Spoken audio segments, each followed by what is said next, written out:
Sonhador e sonhador, tudo bem? Seja bem-vindo a mais um vídeo do canal Sonhos de Aluguel. Eu sou o Cláudio. Hoje eu vou falar para você um pouquinho de como foi o meu casamento com uma mulher narcisista. Bom, eu tinha um projeto de vida e esse projeto era um projeto mega individual, que era casar e ter filhos. Eu acredito que isso tenha uma relação muito grande com a relação que os meus pais tiveram, né? Como os meus pais sempre brigaram muito, eu acho que eu consegui. Acho não, né? Isso é resultado, na verdade, de terapia. Eu faço terapia, atualmente eu estou com uma psicóloga, ela é muito gente boa, e então é, a psicóloga anterior também me ajudou nesse aspecto, a entender que a minha experiência de infância fez com que eu tivesse um outro sonho, né? Não um sonho de curtir a vida, senão um sonho de ter uma família, que foi a família, na verdade, que eu não tive. Bom, quando eu conheci a mulher que viria a ser a mãe do meu filho, a minha esposa, ela era alemã, ela estava de férias no Brasil, ela era um contato da minha irmã caçula.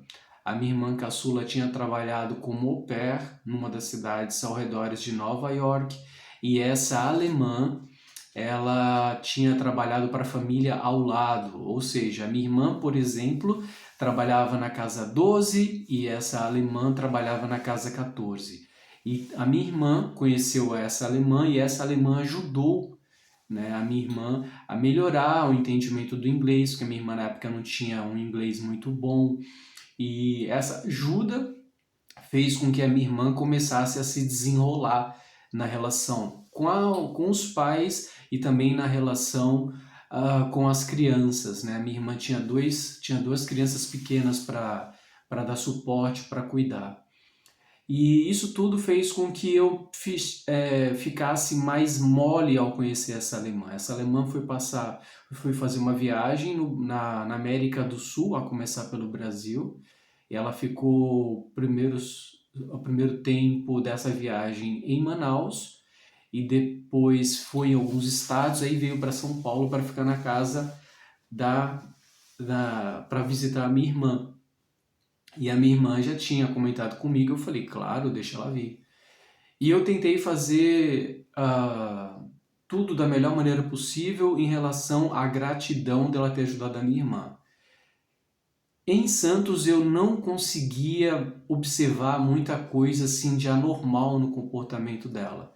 Para mim, eu tive algumas situações que vivi com ela que eu fiquei um pouco com a orelha em pé, né?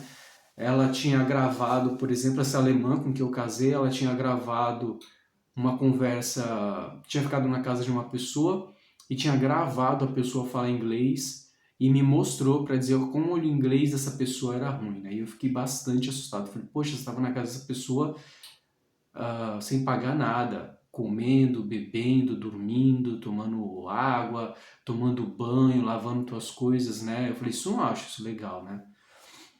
Mas eu estava apaixonado, eu tinha esse projeto de casar, eu já estava com 40 anos e no Brasil quem tem 40 anos parece que está beirando a morte, né? O brasileiro ele vê uma pessoa de 40 anos e muitas vezes ele chama de coroa, né? Chama de tiozão ou tiazona, né?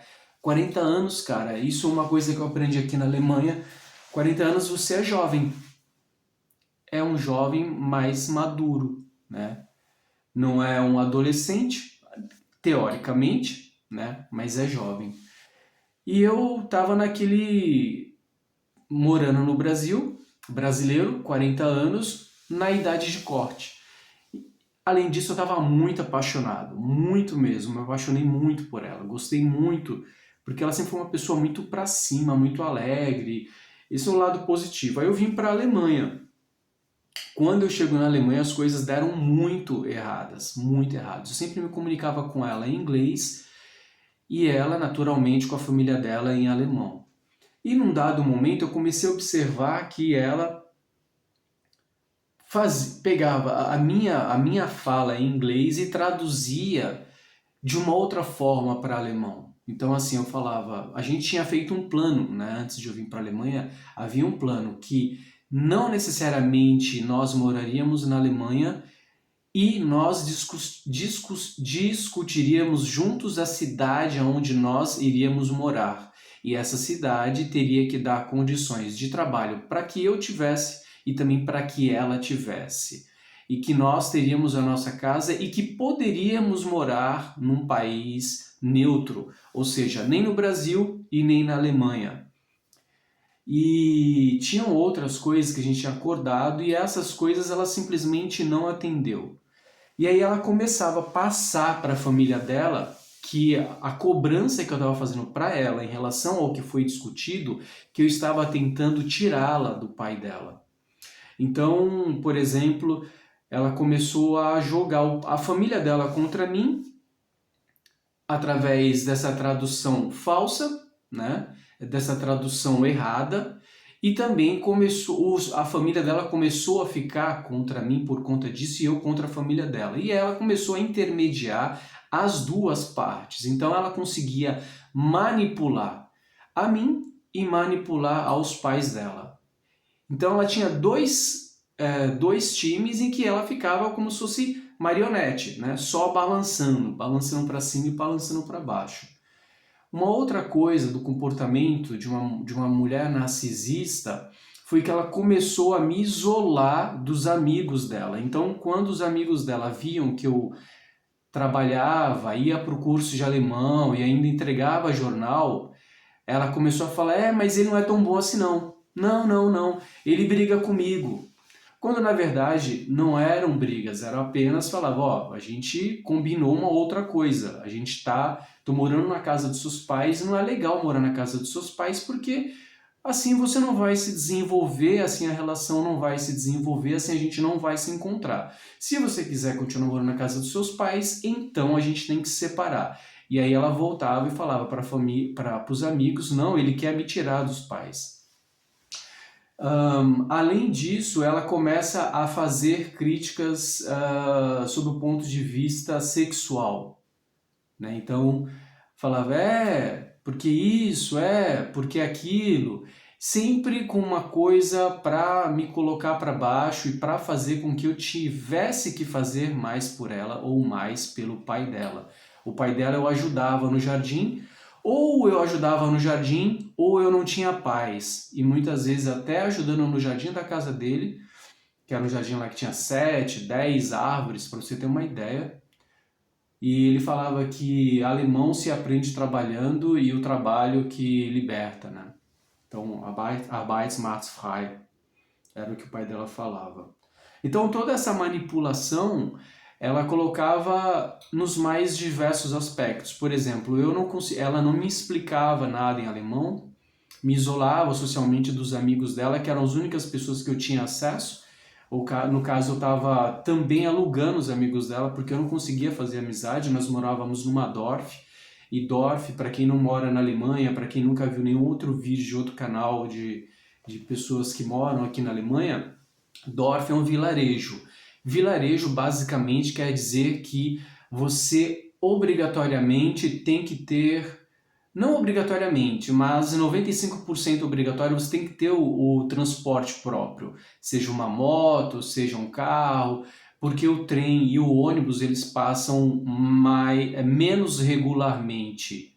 Então passa a cada 1 hora, a cada meia hora, então você depende mais de ter um veículo à sua disposição.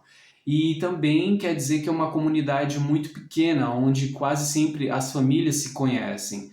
Se não se conhecem de nome, se conhecem de vista. Então todo mundo naquela região mais ou menos sabe quem é quem. Ele mora na rua de cima, ele mora naquela casa que tem um jardim na frente, ou ele é o dono daquele carro azul, ou a filha dela vai com o meu filho para a escola. Então é uma relação assim muito íntima que mora numa DOF. E para você queimar uma pessoa numa DOF é muito fácil. É muito fácil.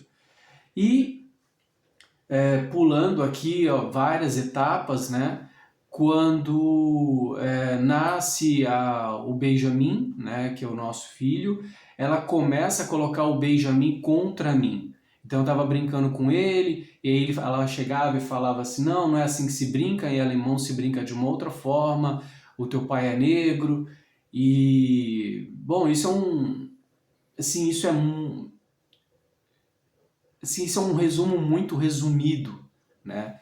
Ela é uma pessoa que leva mentiras, que não leva em consideração o seu sentimento, que o mais importante é visualizar a si mesma.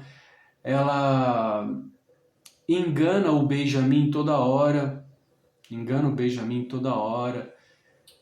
O Benjamin é o nosso filho, né? Ela já explicou, por exemplo, para o Benjamin que toda vez que se toma banho você tem que jogar água no ouvido.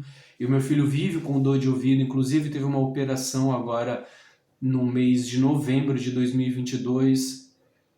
Eu já passei essa situação já pro Caritas.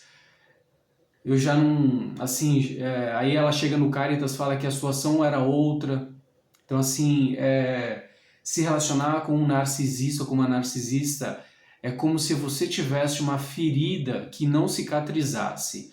Porque enquanto você tiver contato com o narcisista, ele vai fazer de tudo para manipular tudo e a todos, para te pôr para baixo ou para te excluir. O meu filho, por exemplo, ela agora não mora mais na cidade onde eu estou morando, que se chama Hildesheim. Ela mora lá pro lado lá de Hattersheim, que fica do lado de lá do rio Main, e ela mora, essa cidade que ela mora fica mais próxima a Frankfurt. Por exemplo, daqui da minha casa para Frankfurt é 30 minutos. Da casa dela para Frankfurt é uns 10 minutos. Claro, dependendo da parte de Frankfurt, mas a cidade em si, você está mais perto de Frankfurt da casa dela do que da minha. E quando ela anunciou o divórcio, ela me queimou para todo mundo na rua, para todo mundo. Falou, ele é vagabundo, ele briga comigo, ele não tem tempo para criança. Cara, assim, e o alemão é um povo muito unido.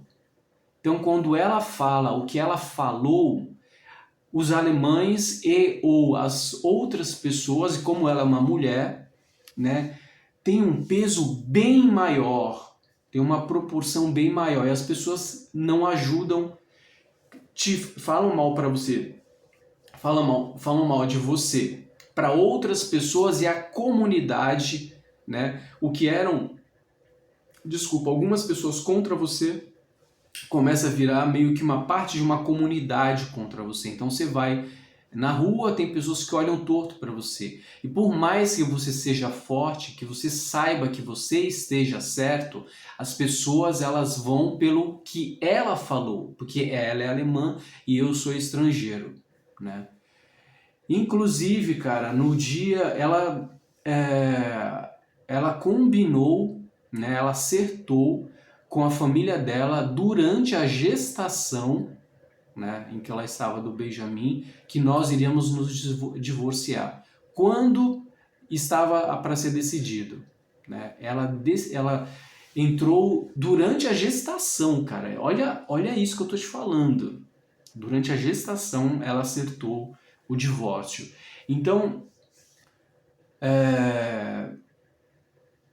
antes do divórcio, a gente estava numa fase de muita discussão, porque ela é do estado de Saarland, a família, os pais dela moram lá, e nós mudamos para cá, para Hessen, porque aqui eu tive uma oportunidade na área de comércio exterior, e lá eu me cadastrava praticamente semanalmente. Eu não encontrava emprego na área de comércio exterior. Eu tinha 2 empregos em Saarland e ganhava mais ou menos 800 a 900 euros líquido. E só com comércio exterior que eu poderia ganhar um pouco mais, né? E eu queria muito sair de perto dos pais dela para que conseguíssemos, ela e eu, construir uma relação. E não foi isso que aconteceu, né? Ou seja, quando nós mudamos para cá, o acordo do divórcio já tinha sido feito, porque o Benjamin estava com 1 ano e meio, né? Então ela começou a maltratar o Benjamin, que é o nosso filho, para me desestabilizar, para que eu perdesse perdesse todos os empregos, para que ela pudesse me deportar para o Brasil. E o ponto do divórcio foi que o Benjamin ficou doente. Não dá para dizer se o Benjamin ficou doente ou se ela preparou, presta atenção nessa parte. O Benjamin dormia com a gente na cama, né? E o Benjamin estava chorando muito, e ele estava com febre. E ela começou a tirar a medida da temperatura dele, o Benjamin estava com 38, passou para 39. Aí eu falando, dá um medicamento, ela deitada na cama, ela ficava sobre o Benjamin, eu não podia colocar a mão no Benjamin. E ela falava assim, não, deixa ele, você não pode tocar em mim, você não pode tocar nele, eu não vou dar medicamento para ele por causa de você. Benjamin chegou a bater 40 graus de febre, o moleque já estava balbuciando, pelo amor de Deus, dá um medicamento para ele, ela deu o medicamento. E aí o Benjamin dormiu melhor. Naquele tempo eu estava desempregado e ela estava empregada. E aí eu falei para ela, a gente vai ter que ir no médico para ver o que o Benjamin tem. Ela, não vou faltar no emprego porque você não para emprego nenhum. Volto a dizer, hoje em dia, né, depois de muita coisa ter sido descoberta, eu conto essa história, então eu falo do momento em que eu estou relatando e eu tenho que voltar para trás, então tem que sempre fazer esse link, né? E aí ela falou na justiça que o divórcio tinha sido planejado, na audiência na justiça, que o divórcio tinha sido planejado entre ela e os pais dela durante a gestação. Então, todos aqueles maus tratos que ela estava fazendo com o Benjamin não era só parte da personalidade narcisista dela, como era parte do planejamento de me provocar a ponto de eu explodir, talvez a agredir, aí ela chamaria a polícia e aí ela poderia fazer o que ela bem quisesse da vida dela. Porque uma vez que você é casado aqui na Alemanha e você tem filho, para você mudar para mais de 200 quilômetros de distância, ou você mete o louco ou você pede autorização para o seu cônjuge. E ela até aqui não meteu esse louco, né? E aí a gente vai no médico na manhã seguinte, porque o meu nível de alemão não dava.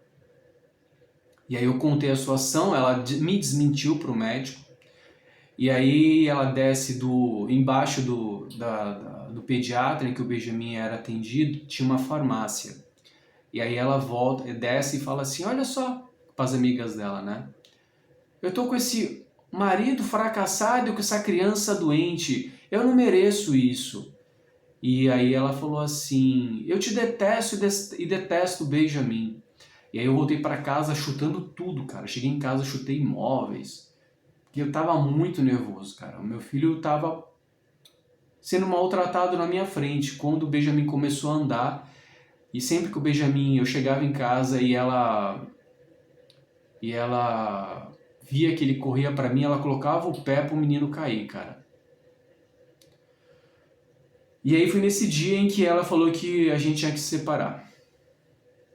Foi nesse dia. Então, isso é um resumo. Eu vou fazer mais vídeos. Eu tô fazendo esse vídeo porque uma amiga minha, a Sayonara, ela comentou, falou, Cláudio, fala que você foi casado com uma narcisista, assim você pode ajudar outras pessoas. Uma relação ultra mega tóxica que eu vivi, né? Então, eu tô fazendo esse vídeo, mais um vídeo que eu faço na coragem. Dá muita vergonha de fazer esses vídeos, mas eu preciso compartilhar essa experiência para que outras pessoas também possam compartilhar as suas, usar o espaço de comentários, para que a gente possa se unir e para que a gente possa nos salvar e salvar as crianças que estão envolvidas nesse tipo de relação, que é o tipo de relação que eu não tenho futuro. Meu maior sonho é morar com meu filho e também ter uma namorada. Mas aqui na Alemanha eu consegui isso, não é que é praticamente, é muito difícil, mas eu sigo a batalha. Então se você tem algum contato com algum narcisista, se você já foi casado, se está no namoro, se você está numa paquera, preste bem atenção no comportamento, porque quanto mais tempo você fica do lado do narcisista, mais você se machuca. E é por isso que eu queria que o meu filho morasse comigo, para que o meu filho não tivesse o caráter dele muito atingido pelos maus tratos constantes que ela dá. Deixe seu like, se inscreva no canal. Obrigado.